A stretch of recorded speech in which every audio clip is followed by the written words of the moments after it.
पनवेल नगर परिषद की सर्वसाधारण सभा मंगलवार को संपन्न हुई। इस सर्वसाधारण सभा में पनवेल शहर से जुड़े विभिन्न प्रश्नों पर बहस की गई, जिनमें विशेष रूप से शहर में चलाई जा रही आंगनवाड़ियों की दुरावस्था का मुद्दा नगर सेविका डॉक्टर सुरेखा मोहकर ने उपस्थित किया। उन्होंने मांग की कि शहर में जितनी भी आंगनवाड़ियां चलाई जा रही हैं, उनमें अध्ययन करने वाले बच्चे ज्यादातर गरीब परिवारों से हैं, लिहाजा उन्हें शैक्षणिक सुविधाओं के साथ साथ भौतिक सुविधाएं भी प्रदान की जाए। वहीं पूर्व नगराध्यक्ष तथा विपक्षी नेता संदीप पाटिल और नगर सेवक नितिन पाटिल ने शहर से निकलने वाले कचरे का व्यवस्थापन करने हेतु जो ठेका दिया जा रहा है, उसमें बड़े पैमाने पर भ्रष्टाचार होने का आरोप लगाया।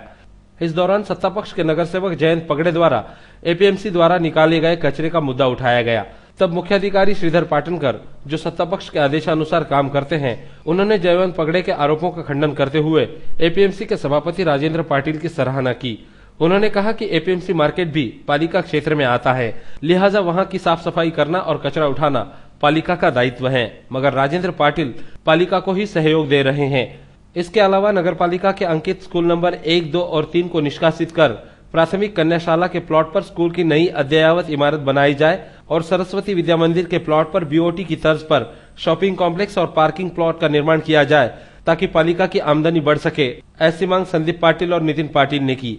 वहीं कोलेश्वर स्कूल की इमारत का पुनर्निर्माण किया जाए, मच्छी मार्केट एवं मटन मार्केट की दुरावस्था को सुधारा जाए, तालाबों की स्वच्छता तथा सुंदरीकरण किया जाए, विभिन्न अंतर्गत सड़कों का डामरीकरण किया जाए, गटारों का निर्माण किया जाए। ऐसी मांग करते हुए पालिका द्वारा जिन विकास कार्यों का निर्माण किया जा रहा है, उन्हें अपूर्णावस्था में छोड़कर चले जाने वाले कॉन्ट्रैक्टर को ब्लैकलिस्ट कर उन पर कार्रवाई करने की मांग संदीप पाटिल, नितिन पाटिल सहित गठबंधन के सभी नगर सेवकों ने की, जिस पर नगराध्यक्ष चारुशीला घरत ने आश्वासन की हामी तो भरी है, मगर यह तो आने वाला समय ही बताएगा कि सदन में हुई इस बहस का नतीजा आखिर क्या निकलता है। इस सभा के बारे में हमारे प्रतिनिधि ने संदीप पाटिल से बातचीत की।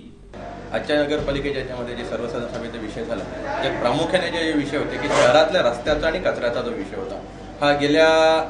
1 महिन्यापासून शेतकरी कामगार पक्ष शिवसेना सातत्याने, मग तो मीडियाच्या समोर येऊन असेल, आपल्या चॅनलवर असेल, नगरपालिकेमध्ये आवाज उठवून हा जो शहरातील रस्त्यांची जी परिस्थिती आहे ती मांडत होती आणि त्याचा फलित आजच्या या मीटिंगमध्ये दिसून आला। जवळजवळ 2 कोटी रुपये हे रस्त्याच्या डांबरीकरणाची कामाची आज मंजुरी, आम्ही प्रशासकीय मंजुरी दिलेल्या आहेत आणि सत्ताधाऱ्यांना ते घ्यावं लागलं। आणि नुसतं एका याच्यावरून होतं, गेल्या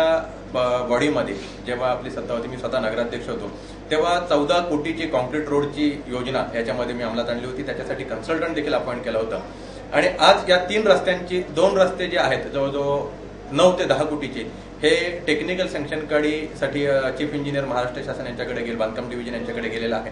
आणि एक रस्ता 4.5 कोटीचा म्हणजे रोटरी सर्कल ते पंचरत्न सर्कल या रस्त्याला आजच्या कामाला मंजुरी दिलेल्या आहेत आणि उद्या ते परवा 2 दिवसामध्ये ताबडतोब त्याच्या निविदा देखील प्रसिद्ध होणार आहेत। म्हणजे प्रामुख्याने पनवेल शहरातील रस्त्यांचा जो प्रश्न होता हा नागरिकांचा, हा प्रामुख्याने त्याचे सुटणार आहे। गेल्या वर्षीपासून आम्ही जी चालू केलेली